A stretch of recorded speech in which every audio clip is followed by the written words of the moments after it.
wonderful to have Peter Muscutt, the able assistant to Brett Crawford here in KwaZulu-Natal, on the line with me here on the GTV show to talk about their only two runners at Hollywood Bets Gravel on Wednesday.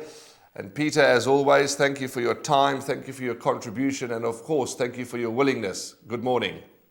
Good morning, Warren. It's only a pleasure. Pete, let's talk about the two runners. I know you're a busy man. Let's go straight in and get to the first of your duo.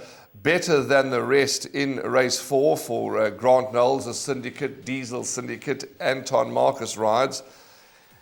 A horse that's improving with every outing, and although it's only 1,700 metres, which is 100 metres more than last time, no doubt he needs this ground, and he probably needs even more. Yes, the step up in trip is certainly in his favour. Ultimately, I think he'll probably see out a mile and a quarter well.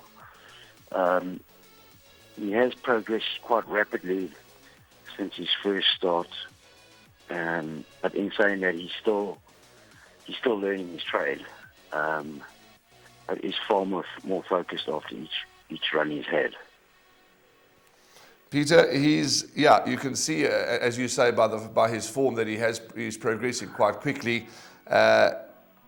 He gets Anton, he gets a good draw. He certainly looks to be a horse that, whether win, lose or draw on Wednesday, he's one that we could certainly keep following. Yes, I think so. I think there's quite a lot of upsides in store. He's a scopy big horse. He will continue to furnish. And 6 months' time, he's going to be a really lovely horse. Pete, he's a must for. I mean, I haven't got the betting at this point in time yet because it's quite early that we're recording. He's a horse that is probably going to be in the betting, and is a horse that naturally must be included in majority of the bets, surely. I would think so. His work heading into the race has been very pleasing. He appears to be very well in himself. He looks a picture. He's full of dapples. He's breaking his action. My only concern would be the Polly. His last two improved starts have both been on turf, one at Muscutt and one at Gravel. Right. And he had his first start over 6 furlongs, which was patently too short for him on the Polly, where we used him quite a bit early to try and overcome a deep draw, and he just didn't fire down the straight. But ridden more conservatively over a trip he has run on nicely. And if the Polly isn't a factor tomorrow, he's certainly going to be very competitive. Okay, then, excuse me, your second runner for the day is Song of the Forest, a mare, a 5-year-old mare. She looks to be cherry ripe now. She's having a third run for the stable. She's got a fairly good gait. How's she doing, and what are you expecting from Song of the Forest? Well, I'm very encouraged by her progress.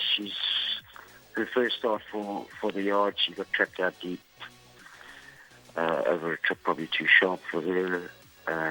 She made substantial improvement into her second start, where she took on a very competitive lineup over 1,400 metres.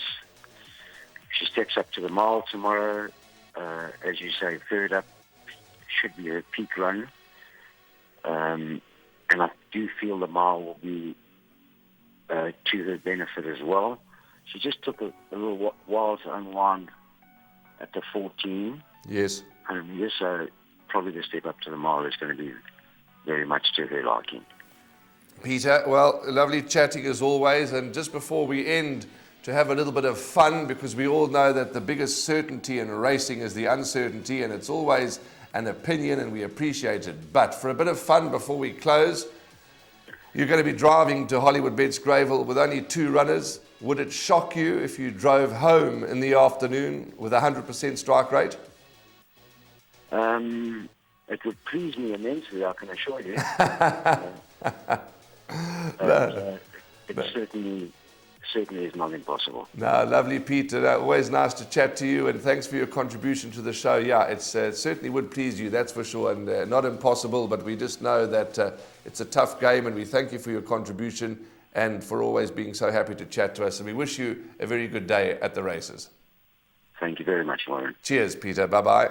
Okay, there we go. That's Peter Muscutt, and lovely to chat to him. And yeah, nice to just put the trainers and jockeys a little bit on the spot, because it's so difficult to predict what's going to happen. But at least we know both his runners are well. One or two small concerns for better than the rest, but as Peter said, over the extra distance on the poly could be fine. But I think that there is a bit of a chance. As he said, it's not impossible that he could be driving up the hill to Hillcrest after racing 2 out of 2.